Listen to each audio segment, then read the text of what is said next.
Hi అండి అందరికీ. వాళ్ళ రెసిపీ వచ్చేసి ఇసుక దొంతుల కూర అండి. ఇది చేపల్లో ఇది ఒక రకం చేప అండి. దీనికి శుభ్రంగా తీసుకొచ్చుకొని కడిగేసేసి ఉప్పు, కారం, పసుపు, అల్లం వెల్లిపాయ పేస్ట్, మసాలా పొడి అండి, మనం ఇంట్లో తయారు చేసుకునే మసాలా పొడి, అది వేసి మొత్తం శుభ్రంగా కలిపేసేసి ఇట్లా గిన్నెలో పెట్టుకున్నాను. ఇప్పుడు వచ్చేసి స్టవ్ మీద గిన్నె పెట్టి నూనె పోసానండి. ఇందులో 2 ఆనియన్స్ కట్ చేసుకున్నాను, అందులో వేసేద్దాం.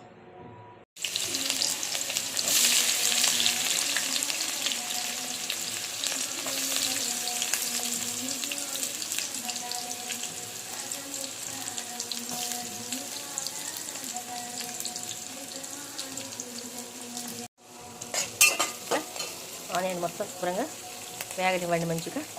ఇప్పుడు ఇందులో పసుపు వేసుకుందాం.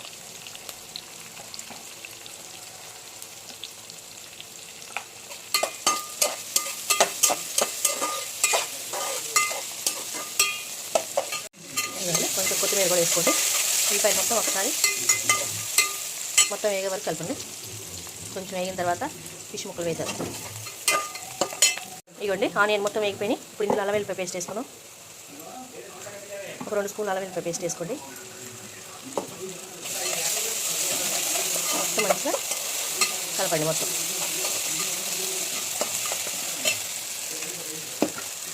ఈ కూర కల్లా ఉప్పు, కారం, పసుపు అన్నీ కరెక్ట్గా ఒకటేసారి మసాలా పొడి కలిపేసి పెట్టేసుకోవాలండి. మళ్ళీ కూరలో వేయడం కుదరదు, ఎందుకంటే ముక్కలు చెదిరిపోతాయి కాబట్టి. ఇప్పుడు వేయిపోయినాయి, ముక్కలు ఇందులో వేసేసుకోండి. ఫస్ట్లో వేసినప్పుడు మాత్రం తీసుకోవచ్చండి, అప్పుడు ఇంకా ముక్కలు వేగవు కాబట్టి ఇట్లా డైరెక్ట్గా తీసుకోవచ్చు.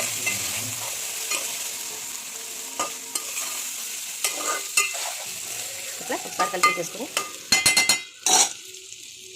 ఇప్పుడు మంచిగా ఒక 1 మినిట్ హైలో పెట్టేసి తర్వాత లో ఫ్లేమ్లో పెట్టుకోండి.